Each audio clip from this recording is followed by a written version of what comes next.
What do you think about robotics data? Some people claim that we will never have AGI until we have embodied AI because like the reason why we as humans have intelligence is that we can move our head and then see the feedback based on that, and we have this like constant loop of feedback from interacting with the world. Do you think this is something that is going to be I think required that's for? nonsense. Okay.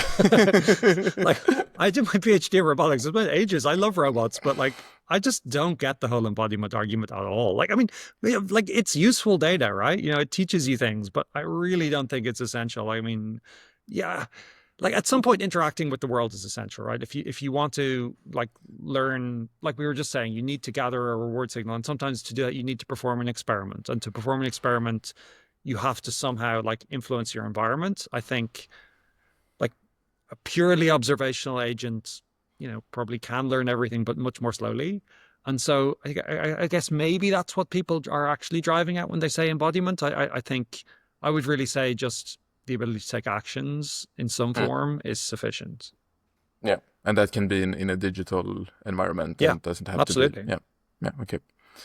Yeah, on the topic of robotics, how we said a couple of times that robotics might lag behind a bit. What is your expected timelines for that lag?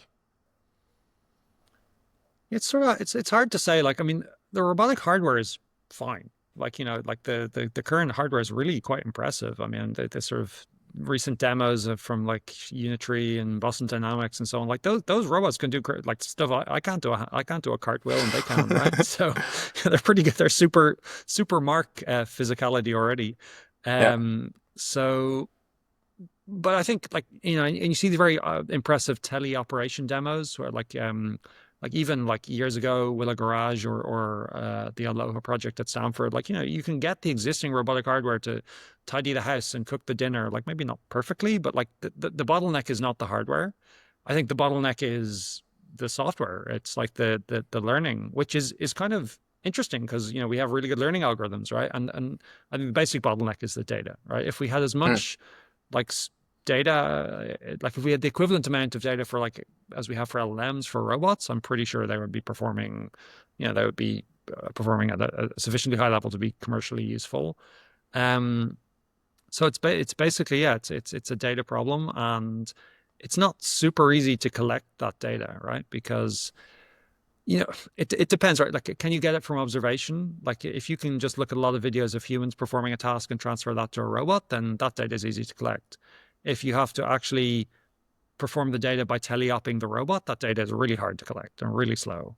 Um, so I guess it sort of comes down to like you know, which of those is the answer basically in terms of like what the algorithms need to learn effectively. And there are maybe some like middle grounds. Actually, I invested in a company recently that's doing something a bit like they're trying to be like scale AI for robotic data. So, I think this is going to be, a really interesting market and problem. Um, but yeah, the timelines, I don't know. I think like it feels at least 5 to 10 years behind LLMs. I mean, there might be some acceleration there if you can suddenly find a clever hack to get more data.